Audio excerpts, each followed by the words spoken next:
Velkommen. Nå har jeg bare droppet meg ned et eller annet sted og funnet et veldig fint landskap.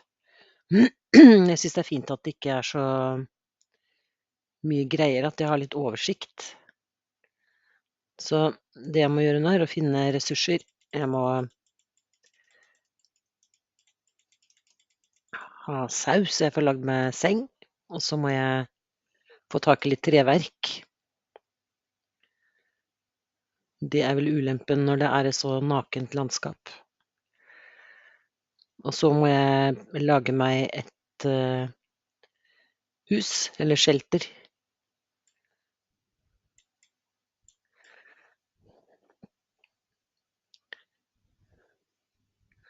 Det er alltid spennende å se om man får tak i de ressursene man skal. Altså, det er ikke noe problem å være våken på natta, for da kan man jo gjøre andre ting så lenge. Så jeg liker å finne meg en fjellside som jeg kan gå inn i.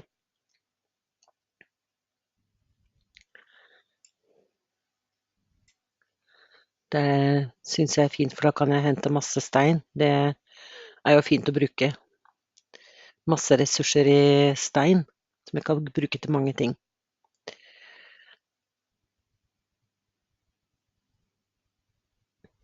Så prøver jeg også, tenker jeg at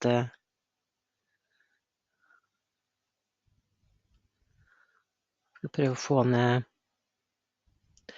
Der har vi da en endemann, han behøver vi ikke å se på.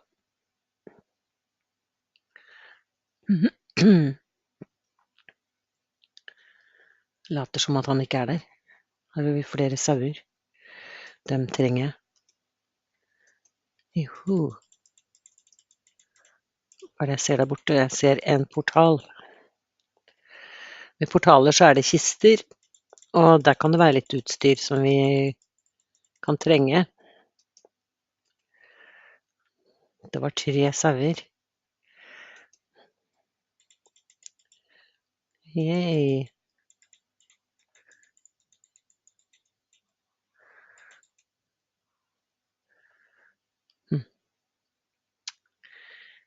Da bare løper jeg bortover her, og så registrerer jeg at det er jo en del grotter her. Der ser jeg den portalen. Da løper jeg hit.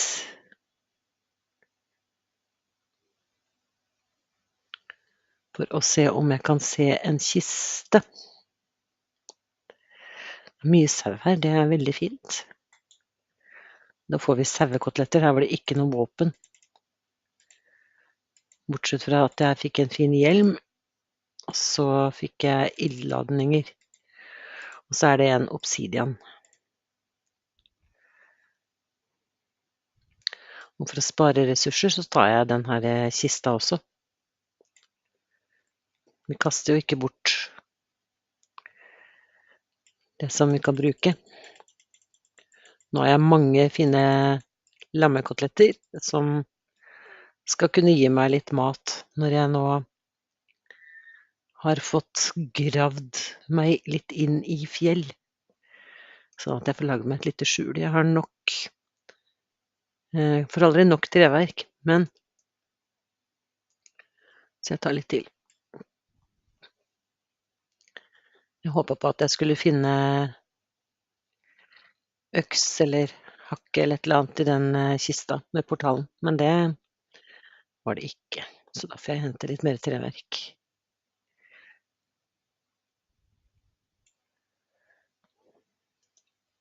Jeg ser at det kommer en liten eikesnutt, og det er fint, for den kan vi bare plante der.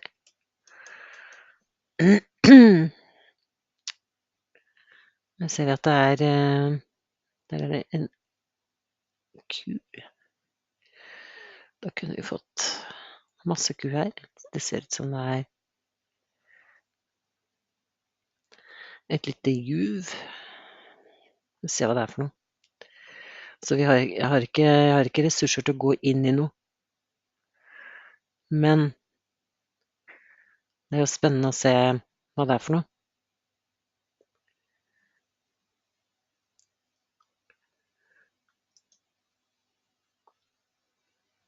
Mm.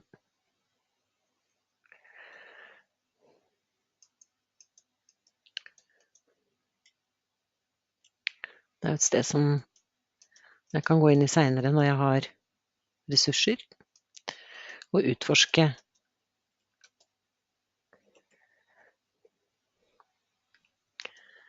Nå må jeg se om jeg finner litt fjell som jeg kan gå inn i, og så lage meg et skjul.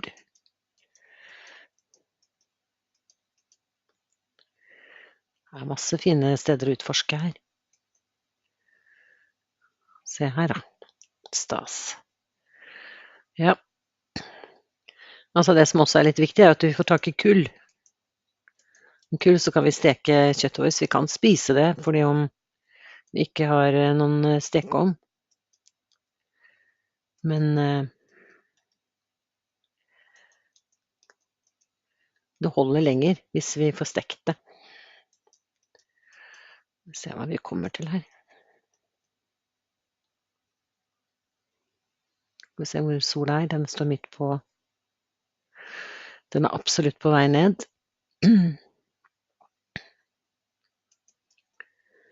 Kan ikke se at der er det en landsby faktisk. Da kan jeg dra dit og sjekke ut den litt. Ok.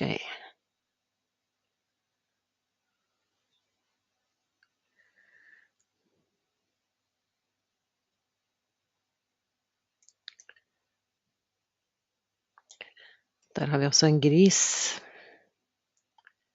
Skal vi se hvordan det er å gå ned her. Se at det er også fjell ved landsbyen der. Det er jo veldig fint. Liker det. Liker.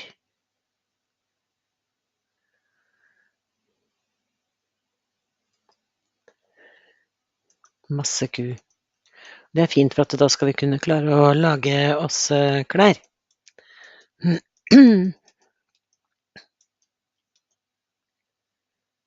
Se her. Er det... Ja. Da er jeg nødt til også å lage meg en arbeidsbenk.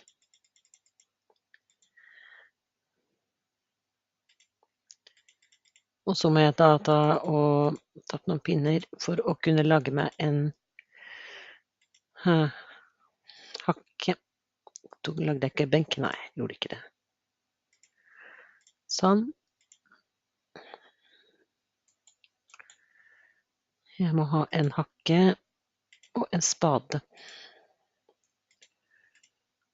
Det holder ikke så lenge en sånn gullspade, men den går i hvert fall fortere enn med treverk.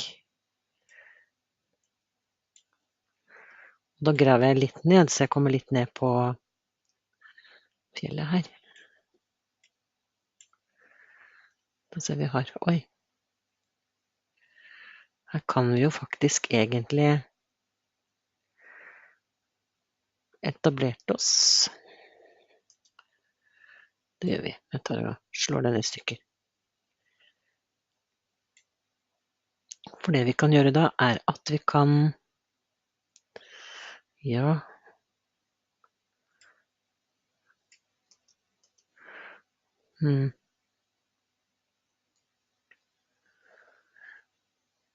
Det her var jo litt spennende da. Det her må jo egentlig utforskes litt mer før jeg etablerer et sted å bo. Den datt jeg ned. Så jeg tror faktisk at jeg skal gå inn her. Jeg har mistanke om at jeg lager sånn som dette her. Fordi jeg er veldig usikker på om... Se her, ja.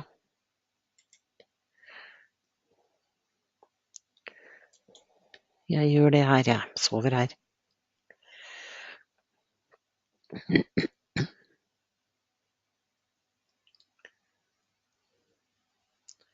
Jeg tror faktisk at jeg mistet arbeidsbenken min borti her. Er det mulig? Det er det.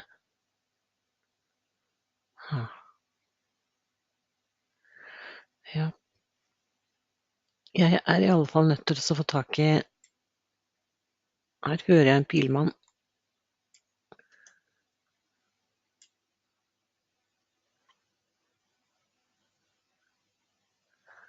Det går mye fortere enn om vi hadde hatt treverk. Så det var flaks å finne. Der nede er det kull, altså. Så jeg må jo ned der. Som dere ser, så varer det ikke så lenge når det er gull. Jeg er nødt til å ha mer ressurser før jeg tar og gjør noe annet. Tenker at jeg skal finne meg en annen plass, ja. Sånn at jeg ikke står midt i det. Her er fint nok. Så jeg skal lage meg det her skjulet. Eller huset. Eller leilighet, hva du vil. Jeg lager meg en ny arbeidsbenk. Ettersom arbeidsbenken min nå ble borte.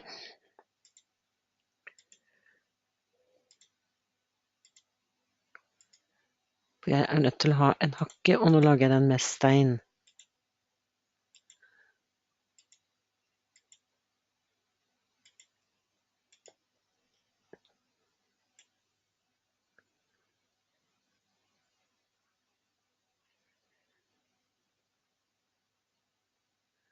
Og her fant vi også en kullåre. Det er veldig fint.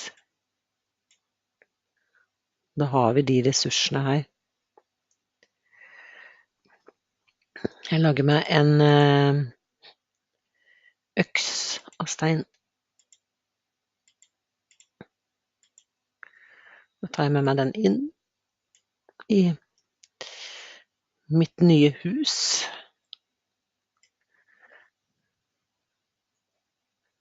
Vi har funnet en skikkelig kullåre. Det er veldig, veldig bra. Det er jeg veldig glad for. Det betyr at vi slipper å leite så veldig lenge etter kull. Her var det da en åpning. Det kan jo være interessant å se hva som befinner seg der, men det er jo ikke det vi vil ha nå.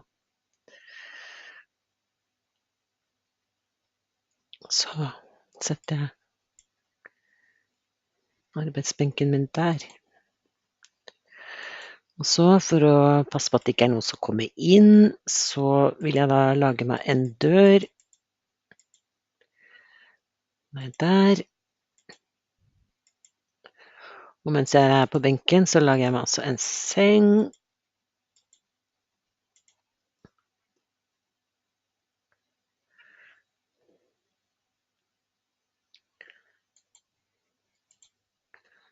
Og så har jeg jo en kiste som jeg kan putte tingene i, men jeg skal jobbe litt mer med shelter.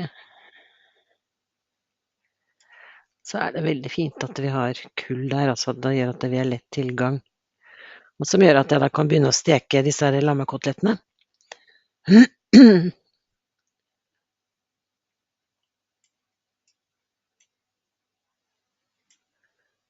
Det er skikkelig fint.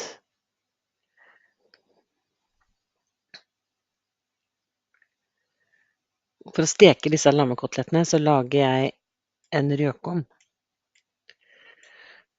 Skal vi se hva som trengs for å lage en rødkom.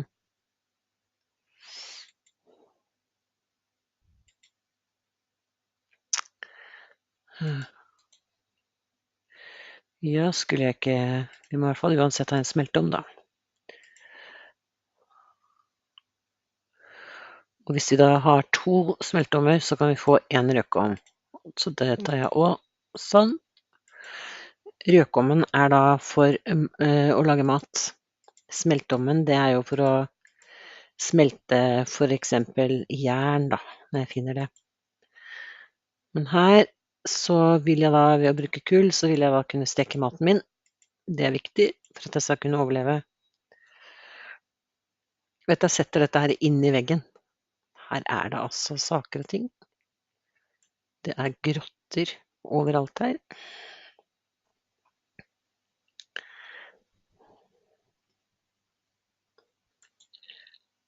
Sånn.